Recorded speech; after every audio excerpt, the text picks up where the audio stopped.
రాజేష్ గారు, యాక్చువల్‌గా మీరు 'గ్లిమ్స్‌లో' భగవద్గీతకు సంబంధించిన ఒక డైలాగ్ ఏదో పెట్టారు. అయితే మీకు చాలా బెదిరింపులొచ్చినియని, ఆ డైలాగ్ తీస్తేనే గాని సినిమా రిలీజ్ అవ్వనివ్వమని హిందూ సంఘాల నుంచి వీటి నుంచి బెదిరింపులొచ్చినియని అవి అన్నారు గదా! మరి ఆ ఇష్యూ సార్ట్ అయిందా? లేకపోతే ఏంటి? ఎలా జరిగింది? నేను చెప్తాను సార్ అది. ఆహ్, ఎవరైతే కమెంట్ చేశారో, ఎవరైతే అదంతా బ్యాడ్ వర్డ్స్ వాడారు సార్. చాలా దారుణంగా వాడారు. ట్విట్టర్‌లో కావచ్చు, కామెంట్స్‌లో కూడా చాలా దారుణంగా మాట్లాడారు. వాళ్ళందరూ బచ్చలమల్లే సార్. వాళ్ళందరూ బచ్చలమల్లే.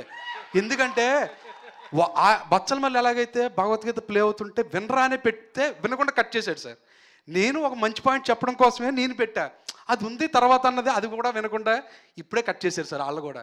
సో వాళ్ళ సినిమా చూసిన తర్వాత వాళ్ళే నాకు మళ్ళీ రీట్వీట్ చేస్తారు sir. Sorry brother, issue short అయింది సార్. అది ఎందుకంటే నేను హిందూ సార్. నేను సనాతన ధర్మం అంటే నాకు ఇష్టం. నా నా నా కల్చర్ అంటే నాకు ఇష్టం. నేను పవన్ కళ్యాణ్ గారికి పెద్ద ఫ్యాన్ సార్. ఆయనే సనాతన ధర్మం గురించి అంత గొప్పగా చెప్తున్నప్పుడు నేను ఆయన ఫ్యాన్ సార్. ఆయన ఎంత నేను ఆయనే దేవుడు అనుకుంటా నేను. సో ఆయన చెప్తున్నప్పుడు నేను విన్నా సార్. నేను హిందూ సార్. నేను ఆయన సార్ మూర్తి గారు అంటూ అన్నవరం టెంపుల్లో నేను ఇష్టమైగా సార్ పెట్టుకుంటాను. నేను తిరుపతి వెళ్ళాను సార్. తిరుపతి వెళ్ళి దర్శనం చేసుకుంటా. నేను పక్కా హిందూ సార్. వాళ్ళు కాదు నన్ను ఆ కమెంట్ చేసిన వాళ్ళు. ఎందుకంటే నేను చాలా రెస్పెక్ట్ ఇస్తాను సార్ నా ధర్మానికి, నా దేవుళ్ళకి, నా విధానాలకి, నా పద్ధతులకు నేను రెస్పెక్ట్ ఇస్తాను sir. I am proud to say I'm Hindu sir.